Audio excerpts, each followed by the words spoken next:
Welcome back sa aking channel. Narito na naman tayo para magkatid ng mainit na balita mula sa mundo ng politika at social media. Nayanig ang buong Malacanang Palace ngayong araw matapos kumalat ng mga ulat at pinapalibutan na nito ang mga matataas na general na sandatahang lakas. Ayon sa mga paunang impormasyon mula sa mga saksi sa paligid ng gusali, biglang nagkaroon ng mga ordinaryong pagkalaw ng mga tropa ng militar at mga nakaharang na armored vehicles sa mga pangunahing daan patungo sa palasyo. Ang mga insidenteng ito ay nagdulot ng matinding tensyon at kalituhan sa mga kawani ng pamahalaan at sa publiko na nag-aabang ng susunod na pangyayari. Kasabay ng pagkupkob ng mga general, mabilis na kumakalat ang mga ekspirasyon na naghahanda di umano si Pangulong Marcos at ang kanyang pamilya para sa isang biglaang pagtakas palabas ng bansa. Ayon sa ilang hindi pinangalanang sources mula sa loob ng palasyo, may mga namataang chopper na nakastandby sa compound at may mga ulat din ng pag-aayos ng mga importanteng dokumento at kagamitan. Gayunpaman, wala pang opisyal na pahayag ang Presidential Communication Office kung totoo ang mga balibalitang ito o kung may nagaganap na negosasyon sa pagitan ng administrasyon at ng liderato ng militar.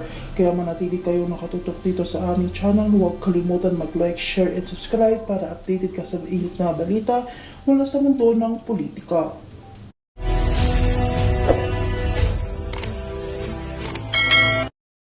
Time when in fact abuti sila kunyari ng let's say 6 na buwan sa impeachment. Yung 6 na buwan na yon could have been devoted para ayusin natin with ilan yung pera natin sa Congress alone, 64 billion, sa Senado lang. Sa Senado buti pa na 1.5 billion or more. Round up na natin 70 billion, more or less sa 70 billion. You're talking of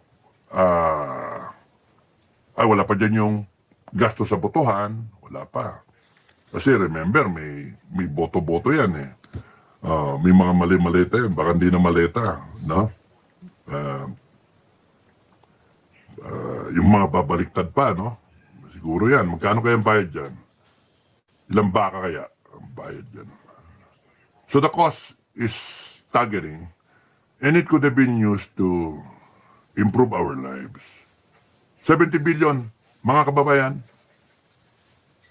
Sabi ni Kap Dado, no, yung gago na yung Kap Dado na yun, ang sabi niya, 10 billion a year. 10 billion a year. Ito, 70 billion. Pampitong taon na yan. 10 billion a year para magawa natin yung Project 2M, no? Project Agar, no? Agarwood, tsaka Giant Kawayan, Jaka, no? Project Jaka, tsaka Agar Jaka. Project Agar and Jaka ay ma-implement natin. 10B every year. Ang labas ng 10B, 10B, 10B every year for the next 10 years. Actually, paniguro na lang yung sobra dun eh. Pati yung harvesting facilities, etc., industries is a setup, dun na yun after year 5. At year 5 kasi umaanin eh. No? Year 3, aanin na nga eh. And I have the right person talaga dyan na dapat mag-head ng Department of Forestry. Ilalagay. Kasama yan dun sa ating declaration. No? The creation of the Department of Forestry away, detaching it from the DENR.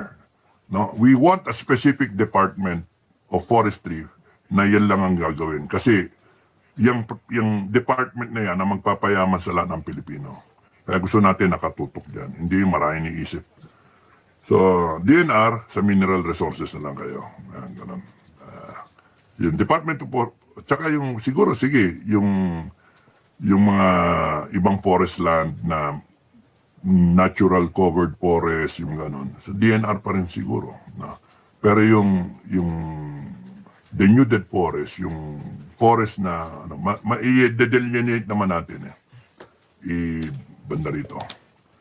Ngayon, yung mining, yan, may check and balance. Kasi yung papasok yung sa Department of Forestry, yung sa mining, hindi ka pwede basta-basta DNR.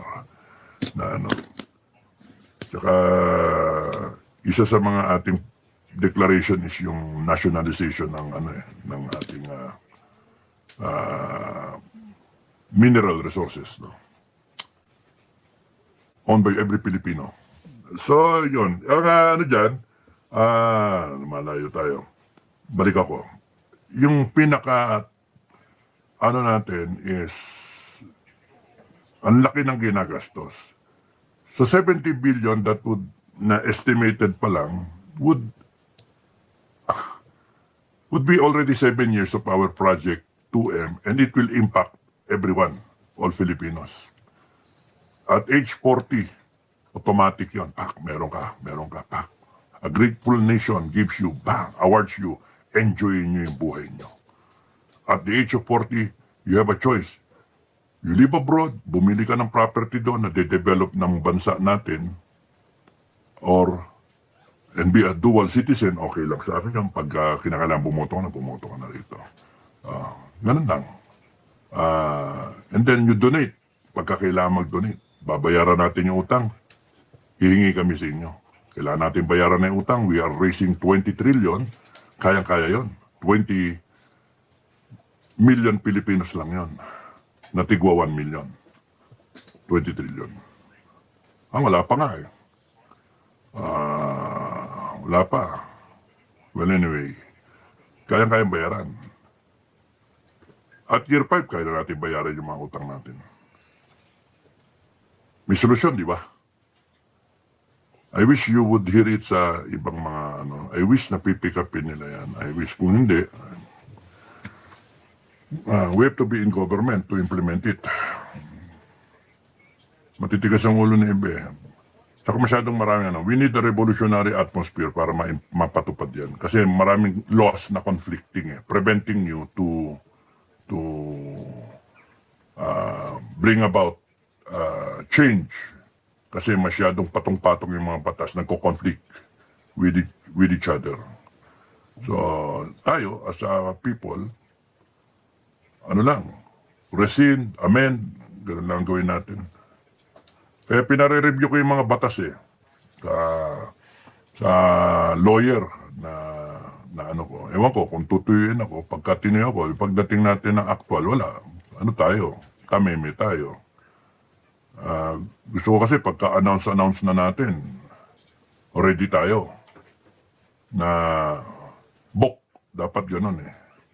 Kaya mga lawyer, pag-usapan nyo na alin mga batas dyan ang nakakasama sa Pilipinas. Anong mga batas dyan ang sobrang ano? Ano yung mga batas na wala? Mandatory service, no? Death penalty, wala yan eh. Ano yung mandatory service? Pwede yung i-tie up dun sa lead agency ng Project Agara Jaka na ano, pwedeng dun mandatory service yung mga Pilipino. Yung mga bata natin, mga 20 years old na reservist, mag-spend ka 3 buwan dyan, bibwak, tanim nyo. Diyan kayo tumira para maranasan nyo. At the same time, nagtitraining kayo. Masarap yan, enjoying yan. Ang maganda dyan, gusto nilang mabuhay din yon, kasi makikinabang din sila. Okay, so ang ano nga dyan, imagine 10 billion a year, tapos nun, ang gastos natin dito, kung totoo to, 70 billion na, nabutin. Kung 6 months siya, 5 months. Ay, nako. Na dapat yung impeachment court, yung senador natin, ang pinag-uusapan yung fuel supply natin, may mga brownout na ngayon, dapat mawala yung mga brownout na yan. Paano tayo mag-i-stock? Paano tayo mag-modernize ng AFP natin? Tama ba yung modernization? Papunta sa material, hindi sa manpower. No? Dalawang school of thought eh. Yung ano sa China, pwede bang mag-joint development na lang tayo? Labas kayo ng batas na pwedeng sundan, etc. etc. May COVID na naman. May mga nagtetest ng positive. Ready ba tayo na harapin yung susunod na end of days biblical proportion na plagues of Egypt? Baka hindi tayo handa, patay tayo. Ang suggestion ko sa inyo mga kababayan, maganda kayo on your own. No? Hindi nyo pwedeng asahan tong gobyerno na pungkol. Tangayngot. And then the economic impact, the high profits, the high profile potential crisis brought about by impeachment cases of high officials affects the investor confidence. True, tama. And then causes the market fluctuations. Tama. And ultimately, impacting ordinary citizens. Tama. So, sino talo sa impeachment na to? Day 2, sabi ni, sinin kanina, sabi ng isa nating kasama, ang talo dito, Pilipino. No? Talo ng Pilipino. Talo tayo. Kaya nga, talo na ang gagawin natin. Interior Brew Logic, hi. Edralin Pilya, hi. Watching from Lebanon. Labi Labs, thank you. Remedios, good evening po, sir. Bibian Lagmumbay, Lichen, kamusta? Ay, nagmumove yung hindi ko nambasa iba. Ako, ito? Somsom. Hi, Lichen, good evening po, sir. Kapdado, like po, also always. Thank you, ha. Nini Bunini. Weight, average. Nini Bunini, 88. Vivian Lagumbay. For a moment, I thought kapatid ko. The people are losing. Time is running out, sabi ni ACFIGC. Idol Bando. Good evening, Sir Dato. As long as I lose to them, the Filipinos, I hope evil does not win our good. Lichen, please don't forget to like and share. Maraming salamat, Lichen. Nimpa Ortua. Nice gabi, Captain Gano. Thank you. Vivian Lagumbay. Thank you. Stingray, magandang gabi, Stingray. Lahat, tayo, Stingray. No? Hindi ko naman may kwento sa inyo lahat ng gusto ko ikwento. Kaya, hintayin natin. May magrarally na naman na ayan. Si ba yan? O sino? Sinong grupo yan? Big one daw, malaki. So, hintayin natin. Basta ako, pagka hindi siya tinatawag na reckoning rally, hindi ako sasama. Sakit ng katawan. Hanggang ngayon, binabawi ko pa yung tulog eh. Pagod na pagod eh.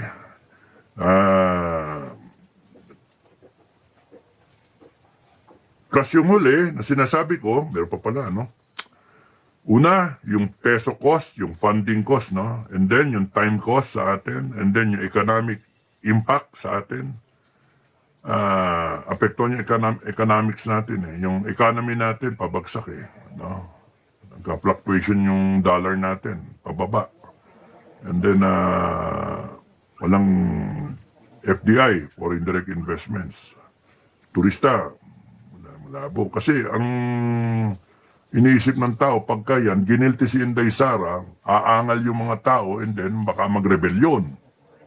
Yung iniisip ng ibang tao, kaya ayaw nilang maglarga dito sa atin. Magulo, unstable ang thinking. Kasi nga, gago tong gobyerno, pinupurso ninyo, gago kayo eh. Tignan ninyo yung irony. Masyado kayong hurt do sa 125 million kay Inday Sara. Samantalang kung totoo yung sa congressman about isa, binayaran kayo ng 250 million para lang bumoto ng gilid. Tanginan ninyo. And total, inabot yan ng ilan? 64 billion. 64 billion.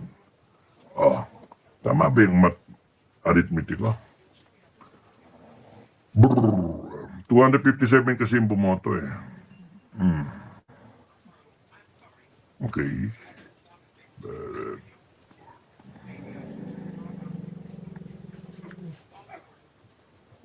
Tama, 64 billion. So doon pa lang and then 125 million yung pinag-uusapan natin. Di ba gago kayo? Di ba pakagago, the irony. We come to impeach Inday Sara over that premise na 125 million intelligence fund. When Bongbong Marcos intelligence fund na in question also 4.5 billion. Hindi nyo inaano. There was a move na impeach siya, hindi niya na ano, hindi siya impeach. Kakampi niya yung Congress. Flood control, 1 trillion. Wala. Natabunan niya yung investigasyon. Ito yung binabanatan, impeachment. Sana yung investigasyon ng flood control, scam, mess, lahat yan, yan ang inimbestigahan. May panalo pa tayo mapakulong yung mga tarantado. Ito, ang gusto niyo ipakulong, Inday Sara. 125 million. Gagastos tayo ng 70 billion ng tokwa. 70 billion. Congress, Senate, the whole impeachment, teleserye. Naabutin tayo ng ilang buwan na nakatingin tayong ganyan. In the end, revolusyon ang bagsak. Kasi tatanggapin ba ng tao? Hindi. Putang ina ng mga to. Bagsak, revolusyon din bagsak niyan eh. Kasi panonorin ng tao, ako panonorin ko. Gusto kong makita eh. Abangan ang susunod na kabanata, ganyan-ganyan. So I will learn the legal parlance. Your Honor, I defer to the Honorable Court, if it pleases you, sir. I would like to register my short time objection. Anong short time? 3 hours. Short time was... Ayaw ninyo ng continuing objection. Overnight objection. Ayaw pa rin. Wala daw promo eh. Walang ya talaga. Sipin nyo, kitang-kita nyo na yung mga senator natin, yung inclination. O sige, pati si Cayetano, tignan ninyo inclination. Leading sila pare-parehas. Leading. No? I have nothing against them. Pero look, kahit anong galing ng mga attorney dito, in the end, it will boil down to 22 senators. Kung di makakaboto yung dalawa. At 3 pa. Si Marcoleta. O si Bongo pa. O 4 na. O baka si Robin pa. 5. 19 senators. So in the end, we will know how this administration, ay, minalala ako, buti naalala. Na gusto ko sabihin. You know what's the, mga kababayan, pakishare, in the end, anong thinking ninyo? Tatanggapin ba ng tao? Hindi. Sagot dyan, hindi. No? Anong gagawin ng tao? Lalaban ng tao. Ipagtatanggol si Inday Sara. Ang problema, inaaliw kayo eh. Inaaliw kayo ng teleserye ng impeachment. Habang inaaliw kayo sa dami ng buwan na yan, at the end, kunyari, abutin to 6 na buwan hanggang November, o kunyari hanggang February. Kasi after February, March, April, then, rainy season eh, no? Tapos na election na. Campaign, registration na, and then campaign period. Tapos na, aabot si Marcos ng 2028. Di natin alam kung ano magiging resulta ng impeachment. Yan. Tingnan niyo yung programa. Pagdating nila inabot ito ng ilang buwan, 5 months na lang kamo hanggang November. O sige, December, January, February, 7 months, 5 to 7 months. Anong ending? Guilty. Guilty. It will boil down to, from now hanggang dun sa dulo, kinukumbisi nila ibang senator. And from now hanggang sa dulo, yung ibang senator, na pwedeng matakot, pwedeng mabili, pwedeng kailangan nilang boto, 16, 16 yung threshold. And bakit i-announce yun ni Escudero? No? Escudero. Presiding Judge Escudero. Because they are, sa akin ako lang to, they are confident, highly confident, na makukuha nila yung 3 boto na kailangan pa. 13 sila ngayon. 3 na lang. And in that time, mula ngayon, day 2, papasok doon sa, day 3, papasok sa day 4, Monday, and so on and so forth. Everyone will be entertained. Kabig ang depensa, kabig ang prosecution. Depensa, prosecution. Depensa, prosecution. Eventually, they're building up a case na pwedeng ma-justify ng senator guilty ito. May guilty dito. At pati kayo, pwede kayong maniwala. Paano kung hindi kayo naniwala? In the time from now until dun sa 5-7 months na yun abutin, naubos na yung leader. Hinasuhan na lahat ng leader. Sino ngayon na magli-lead? Wala na. Wala na.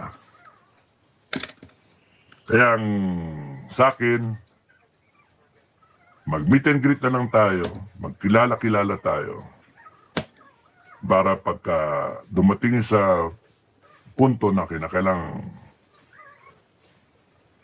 tumayo tayo para sa pamilya natin, ready tayo. Ubusin talaga yung mga leader dyan. Sinimula na nga si Defensor eh.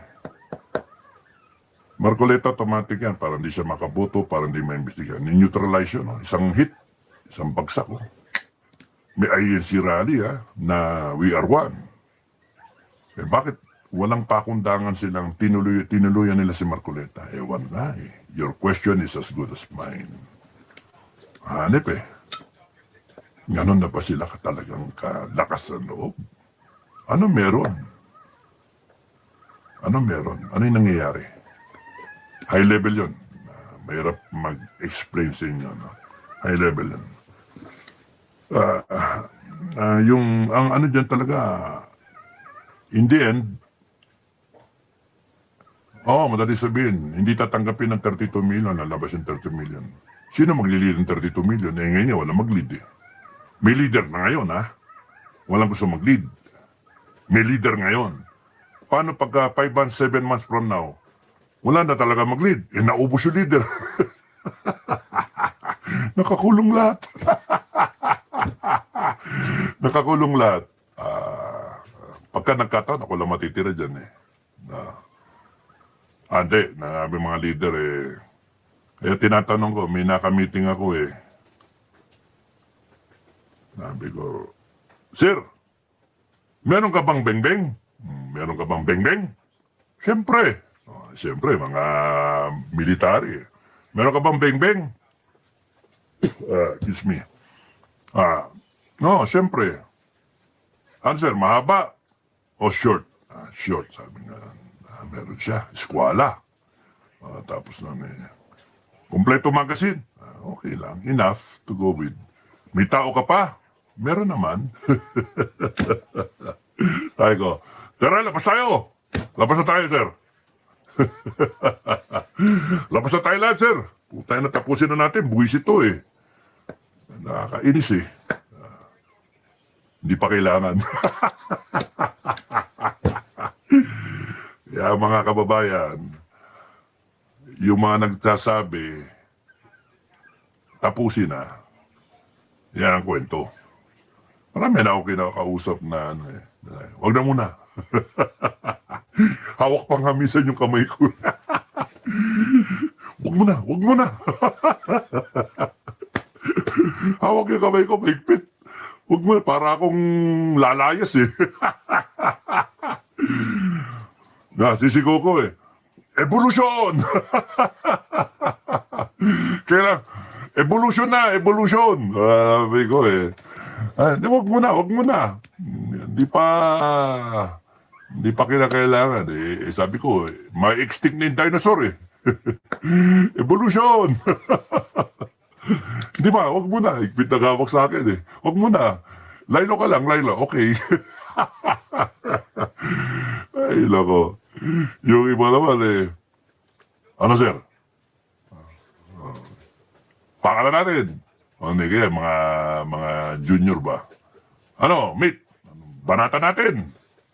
Ano, patay kung patay. Maniwala ka dyan. Patay kung patay. Matagal naman tayong patay na dapat, di ba? Pakalan natin. Tapusin na natin. Ang sabi sa akin, Sir, sayang yung pensyon. Sabi ko, puta kina. Sabi ko, ay di gaten. God damn it. Pensyon, puta kina. Pilipinas ang pinag-uusapan. Puta kina. Pensyon na, sayang sa rin pensyon eh. Nang putya talaga. Sir, sarap ng buhay sir eh, nag-golf lang. Paano now? Ano ano kababayan, may pag-asa pa ba Pilipinas? Meron, oo. Ang ano dyan is if and when. Yan yun, if and when, kailan. It's just a matter of ano. Ang gusto ko handa lang kayo. Yun sa akin, handa. Kasi hindi biro-biro ito. I will ask you to donate your life. I will ask you to donate your life, but I can only assure you that I will do my best to protect your life. But in doing so, lahat tayo, we are okay na i-donate yung buhay natin para sa alang-alang sa pamilya natin. Okay na yan. Kasi ganito tayo. Gagastos ka ng 70 billion na dapat magastos natin yan dun sa project Agar Jaika. No? Agar Jaika.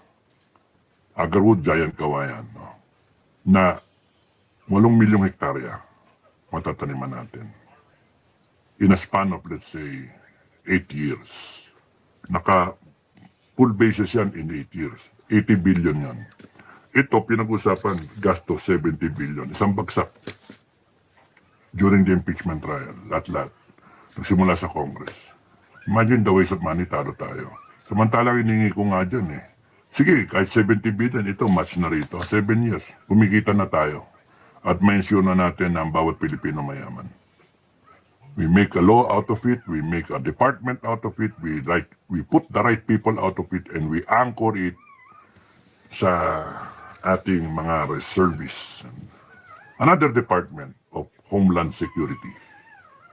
Hanep, National Guard natin, binabantayan yan.